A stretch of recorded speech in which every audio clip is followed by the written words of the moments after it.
No one wants to capture the most excitement moments just to figure out later that it was done in somewhat incorrect way. Such mistakes can turn your footage into waste. So in this video you will find out how to avoid these in the first place. It's better to do it once correctly rather than looking for workarounds in order to fix it later, or just have completely unusable content captured by your GoPro. This video includes both generic and advanced techniques in order to make your captured action, sports, or any kind of content issues-free, hopefully. Let's dive in. We live in a world where time is being captured by various devices, and it kind of defines how the Earth ages in our universe. So it's kind of not the same thing, but cameras has their own time, which is somewhat connected to the world's time. If you are serious about what you're going to do with your action camera, you should make sure to sync the date from camera with what's going on in the world. And in order to do so, you just need to open GoPro app and make sure that the time syncs. This is an essential thing to do if you are planning to get use of data which is provided by overlays, or for example if you are going to use the footage with some other services which syncs the data with the camera. If that time in your camera doesn't sync with the actual real-life time, then you will have to offset the footage. And also think about this, you might have few cameras, for example, and imagine that one has a different time than the other. If you capture content with multiple cameras, you would like and you would expect to have the same timestamps on both. Not the case if you're not going to sync the time. So make sure to sync the time before it's too late.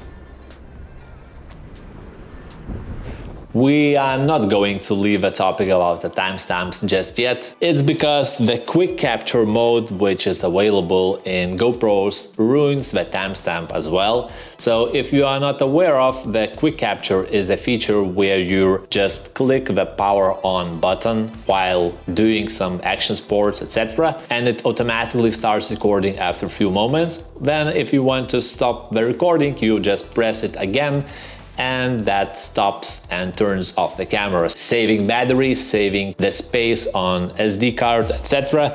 But the thing is that whenever you stop that camera and it shuts down, again, the time offsets by a bit. And if you're planning later down the road to do something with the footage, you will have multiple clips which will be offset in time by a few seconds here and there, and eventually it will cause you delay, and in such case you won't be able to use data overlays spot on as well. In order to avoid this, ideally you should always leave the camera on or just record all the time. So these are kind of two options. Of course, you can use quick capture if you want to, but in such cases you will be destined to have offsetted footage throughout the day. So that's up to you how to do it.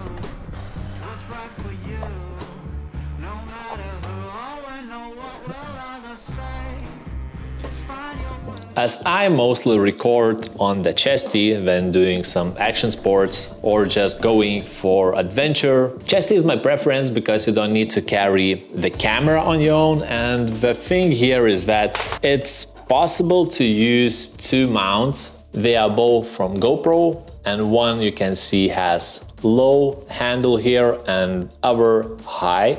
So if you are adding chesty and you want to have great angle, you have to put the bigger one on your mount, just because that way you would have offset and you will be able to place the camera upside down and have that space for rotation. In comparison, if you do the same thing with other mount, you will see that you won't have that ability, at least not that much, and that way you will lose angle. So you can see that it's that type of angle if you go with a smaller handle.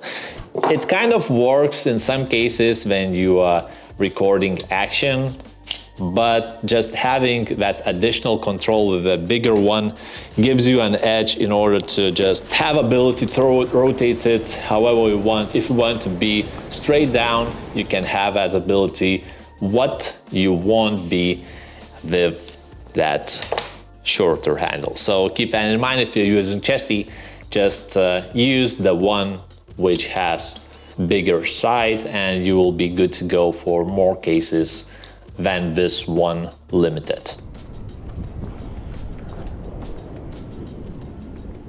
Again, if you're using chesty, it's very important to make the proper angle of the camera. Let's consider you're doing mountain biking and you would like to have enough visuals of your cockpit. That means you want to have some hands as well as the handlebar. You should definitely not leave it this way, because keep in mind that you become more angular as you ride. So that way, if you leave it this way, you could have a lot of beautiful footage of your feet spinning the pedals. So keep that in mind, that in order for it to look nice, you at least have to leave it 30 degrees or so, in some cases even more, especially if you are going the road bike, for example. So wherever it is, always think about how your body will be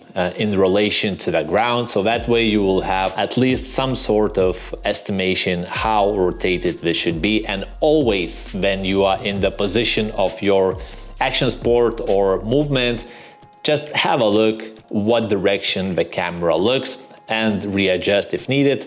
Then readjust it, just make sure to tighten it properly and you will be good to go.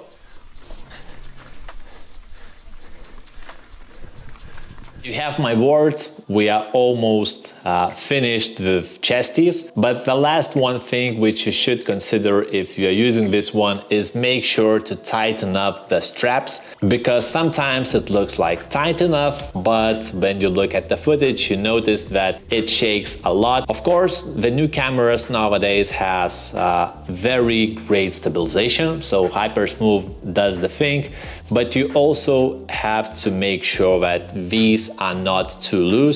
So just make sure to tighten them up. Basically, by tightening them up, I mean shortening this distance, and however you want to do it, make sure to do it on both sides equally, so that way you will have it centered in both sides. And once you do it for the front ones, make sure to do the same on the side straps as well, so that way camera will be as much as possible in the center of your body and you will have not wobbling footage but a nice one.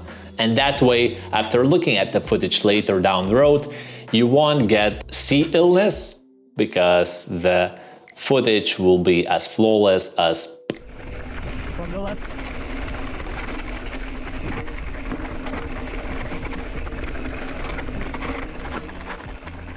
Imagine that you are doing your activity in wet conditions and sometimes moisture appears on the lens. In this case, I have a max lens on the GoPro. I also have some generic one as well without any lens applied, just general one. But the thing is that you should always be aware if it's wet or if it's muddy, just to clean it out from time to time, because who wants to have the footage which includes some additional object in front of you, and sometimes it just hurts your eyes after seeing that. So just, even though it's dry, from time to time if you're recording, just make sure to clean it. Ideally, you should do it with something which is cleaner than your clothes or whatever, but sometimes you just do it by hand and that's still better than nothing. But keep in mind that if you do that with some object which is harsh, you can scrape the lens.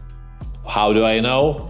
You can guess how that happens, but yeah, always make sure to clean that and you will be excited when looking at your footage afterwards. From time to time I purchase additional battery just because they kind of loosen their capacity.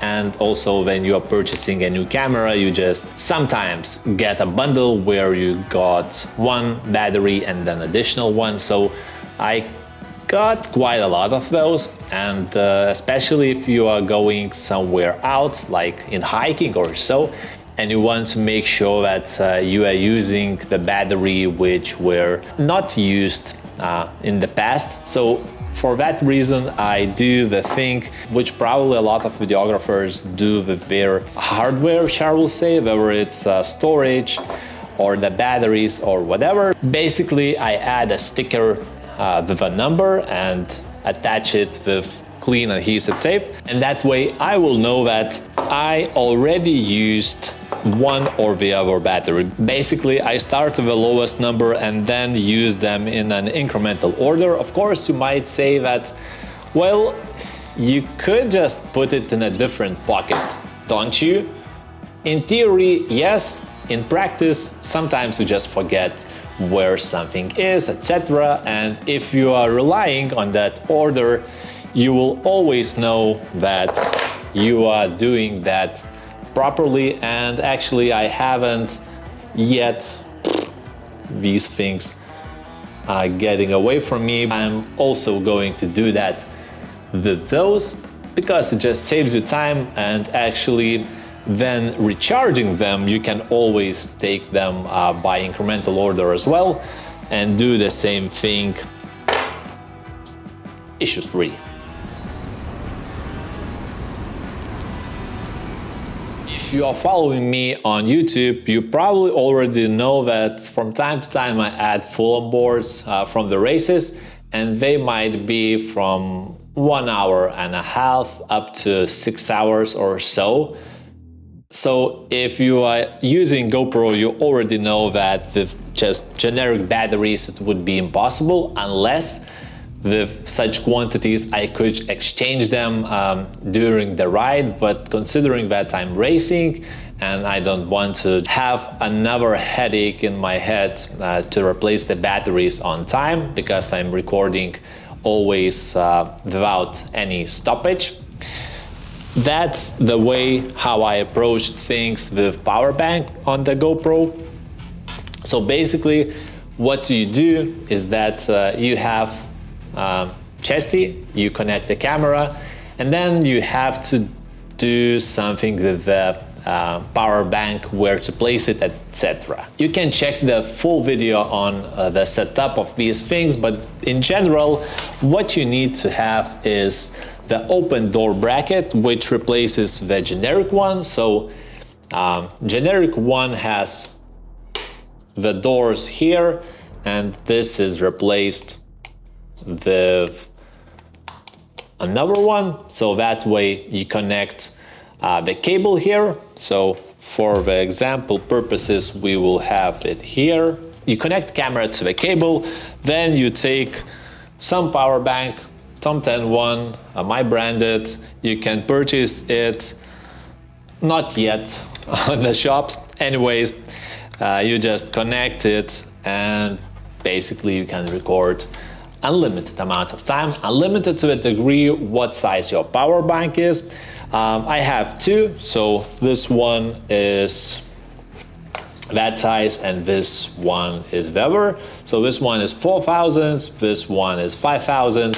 So the current previous generation batteries of GoPro and the power banks of this size, you can record up to from 4 to 5 hours. So basically if it's 4,000, you can record it with 4,000 plus the battery up to 4 hours or so. If it's 5,000 milliamperes, that way you can record it for 5+ hours. And how I recorded it for 6+, well, you could figure out it in the video which I mentioned. But other than that, it's really straightforward thing. The only thing to figure out is where to put the power bank, as well as how to make sure that the camera is connected to the cable and it doesn't unconnect somewhat unexpectedly. So those things and few additional details will be covered. You will find the link somewhere in the description or on the site, this one or this one somewhere here, and that way you can learn more about how to record a limited amount of time, limited to the degree how much weight you can carry with you during your activity.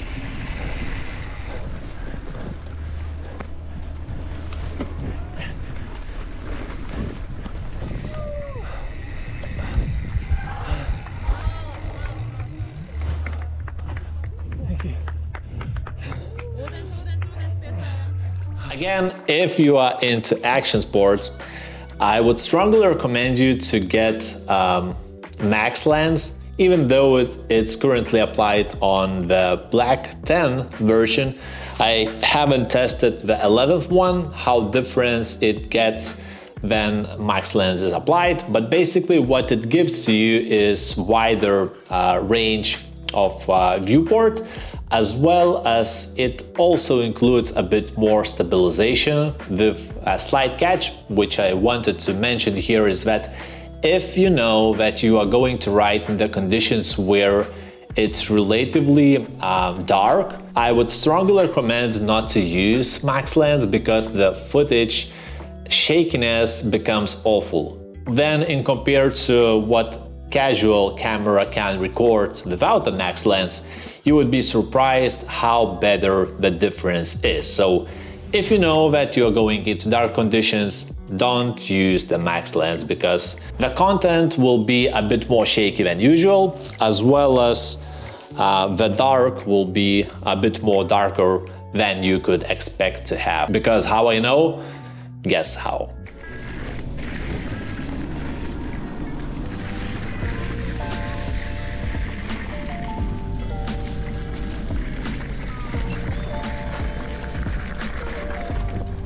We've been through multiple steps here and there how to make sure that your camera captures proper time, as well as all mounting and recording things. But the last thing what you're going to do with your footage once you record it is to make sure to put it in your hard drive, right? And sometimes once you connect the camera to your Mac or PC, Windows-based machine, you will be surprised that it says no footage to import. So basically, don't freak out once that happens because your footage is not lost yet. There are a few workarounds in order to hopefully get away from this, and they kind of differs from what you could do on the Mac and what you could do on PC. I will cover them in a single batch, and then you could just do trial and error if such situation happens for you. So first things first, if you see such issue, you can try to remove the battery. Just turn off the camera, open it, remove the battery and put it inside. And then try to reconnect the cable and see if it helps. On Mac, sometimes it does, so keep that in mind. Other thing, especially on Windows machines, I noticed that if you have a card reader of some sort, you can always remove the memory card, and that way you can insert it in your card reader, and that way GoPro Quick app immediately notices that file and you will be definitely good to go to read those. Actually, it's the most reliable thing to do in order to make sure that your footage is imported, but not all computers has SD card reader or just micro SD. So if that thing happens to you, hopefully your footage is still not lost. Last thing to do is that once you connect the camera to your computer and you have a GoPro Quick app installed on your machine, what you can do is to just quit the app, either through Task Manager or Activities Monitor. Just force quit the process, and that way reconnect the cable and connect it back again. I know this might sound silly, but it helps. And because it helps, I'm just sharing with you, is because you don't want to lose the footage, do you? And the last one thing is that sometimes once you turn on the camera, it says SD card error. In some cases, that's an indication that you have a real problem and you might not be able to recover your footage. Disregarding that, do not format the SD card on the camera and instead just try those steps which I mentioned a few moments ago, and you will be some sort of safe from losing your footage, hopefully. Ramos at its best. Hey.